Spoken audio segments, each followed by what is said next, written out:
हवाई जहाज उड़ान भरता है पर जहाज यहीं रह जाता है। ई जहाज उड़ता है तो बिल्डिंग अपना साइज छोटा कर लेता है। साला यहाँ जहाजों का ट्रैफिक रूल्स लगा दिया है।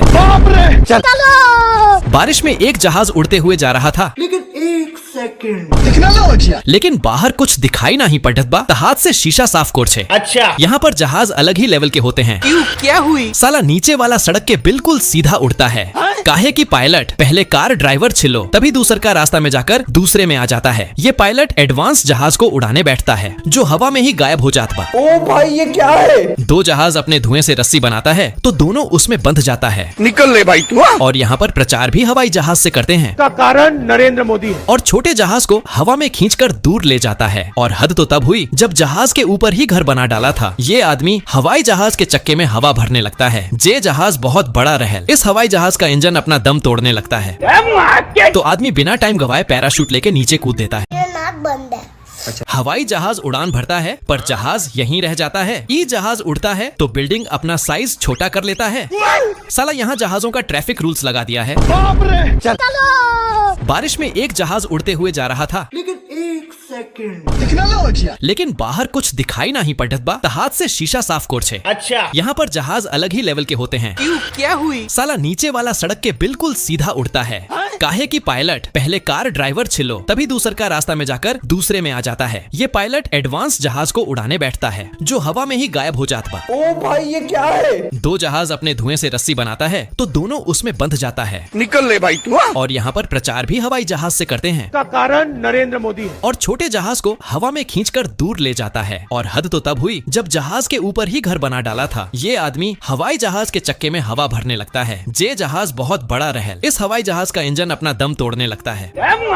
तो आदमी बिना टाइम गवाए पैराशूट लेके नीचे कूद देता है। चुलबुली आराम से रॉकेट के स्टार्ट बटन पे बैठ जाती है तो रॉकेट का इंजन शुरू हो जाता है। फिर एक झटके में रॉकेट दीवार तोड़कर आसमान में पहुंच जाता है।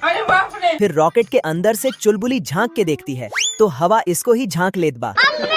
तो एक खूंटे को पकड़ लेती है तो खूंटे में लटक के रह जाती है और रॉकेट स्पेस में चला जाता है। तभी एक पक्षी लिफ्ट मांगता है, रुक जा, तो इसका चिकन बना डालता है। तभी गबरू का नींद खुलत बा और देखता कि पृथ्वी पीछे रह गया।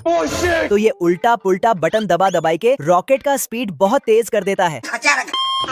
फिर तो गबरू स्पेस में लाइट स्पीड के स्पीड उड़ने लगता है और मार्स जूनियर प्लेनेट से आगे एक खतरनाक प्लेनेट में पहुंच जाता है, जहां पर सिर्फ तोप और गोली का पेड़ लगा था। तभी सूचना फैलाने वाले यंत्र ने गबरू का रॉकेट देखा और सुन लिया तो मंगरू को बता दिया। फिर ओकरा पर हमला कर देला। तो गबरू झांक के माहौल देखता, लेकिन तभी एक एलियन फिर चुंबक से गबरू का रॉकेट खींचने लगता है, जिससे इसका पैंट खुल जात बा। खरगोश सीढ़ी से ऊपर चढ़ता है तो मुच्छड़ भी ऊपर चढ़ जाता है। अबे किधर है बे? लेकिन खरगोश नीचे लटक जाता है। फिर खरगोश और मुच्छड़ के बीच बहस शुरू होता है। तू मुझे गलत मत बोल। नीचे देख नीचे। लेकिन तभी मुच्छड़ उल्टा लटक कर नीचे टपक गया और हमें भी पता नहीं चला कि कैसे लटका और टपका। ये खेलेंगे पबजी। साला मुच्छड़ फिर से ऊपर आता है और खरगोश को, अब देख बैठा तू, अब तेरे को तेरी औकात दिखाता हूँ। फिर ये हाथ डाल कर कलेजा खींच लूंगा। लेकिन खरगोश से बहस करते करते मुच्छड़ बेवकूफ बनकर नीचे टपक पड़ता है। गया, बाय बाय टाटा। लेकिन तभी क्या रे भिख मंगिया, क्या देख रहा है? फिर नीचे गिरता है और फिर से ऊपर आने लगता है। साले को छोड़ूंगा नहीं। तभी खरगोश एक दरवाजा लगा देता है तो मुच्छड़ जी जान लगाकर खोलने लगता है। फिर साला जब नहीं खुला तो दौड़कर दरवाजे पे धक्का लगाने जाता है तो खरगोश नहीं। फिर इसको लोहा पकड़ा दिया। उसके बाद खरगोश को बांधकर आरी से लकड़ी काटने लगता है, लेकिन किस्मत को कुछ और ही मंजूर था। गया। तो खरगोश भी कंफ्यूज हो जाता है। ये मधुमक्खी चलते चलते खड़ा होकर मटकने लगती है। कोई हमें भी पटा लो। लेकिन तभी अचानक से हे प्रभु, हे हरि राम। ये मधुमक्खी फूल के चारों ओर घूमती है और अंडों का पहाड़ खड़ा कर देती है। मकड़ी के जाल में गाय फंस जाती है। भारी मिस्टेक हो गया सर। ये दो इल्ली दोस्त आपस में हाथ मिलाता है, लेकिन इसके पास इतने सारे हाथ है कि हाथ मिलाते घंटों निकल जाता है। ये इल्ली मजे से जा रही थी, लेकिन इसके पीछे वाला डिब्बा कुछ ज्यादा ही फुदक रहा था। साले को छोड़ूंगा नहीं। तो ये जाती है और एक लात लगाती है। खत्म। फिर उसे छोड़कर चली जाती है, गाड़ी स्टार्ट कर। दीमक पेड़ पे चढ़कर। और फिर आगे वाले पेड़ को भी सिस्टम पार देंगे। ये साला मकड़ा नीचे आता है और एक मकड़ी को पकड़ के पढ़ाई लिखाई में ध्यान लगाओ। ये लोमड़ जानबूझकर अपने आप को जंजीर में फंसा रहा था,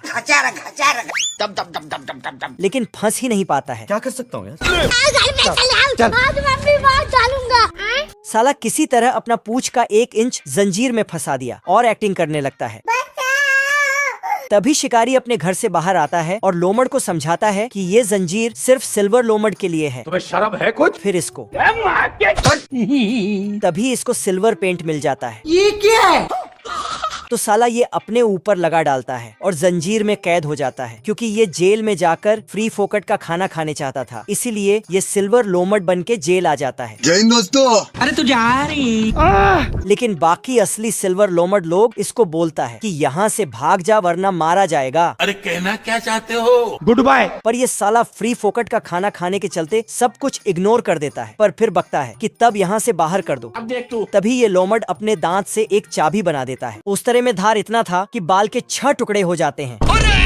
लेकिन जब मंगरू का दाढ़ी छिलने गया तो उल्टा उस तरह का धार ही छिल जाता है। बाप रे। अब देख तू। तो गबरू छेनी हथौड़ी से मंगरू का दाढ़ी छिलकर चिकना बना देता है। फिर पंखा लगाकर मंगरू का बाल काटता है और बाल में कंघी करके मंगरू को हीरो बना देता है। अच्छा। लेकिन एक बाल अलग ही जोश में खड़ा हो जाता है। उसे किसी तरह बिठाता है, लेकिन हर बार खड़ा हो जाता है। अब तू गया बेटा। तो उसे पिस्तौल से उड़ा दिया। ये सब क्या देखना पड़ रहा है? मंगरू का दाढ़ी और बाल बनते ही गबरू का नंबर आता है। मंगरू वादा करता है कि सबसे अलग दाढ़ी बनाऊंगा। सिस्टम पार देंगे। फिर मंगरू गबरू पे खींच के कपड़ा बांधता है और उसके जीभ से उस तरह का धार बढ़ाता है। बाप रे। फिर साला गर्म कपड़े को गबरू के चेहरे पे रख देता है। तो गबरू फिर साला मंगरू सीमेंट घोलकर गबरू के दाढ़ी में लगा देता है। फिर बारूद छिड़क कर आग सटा देता है।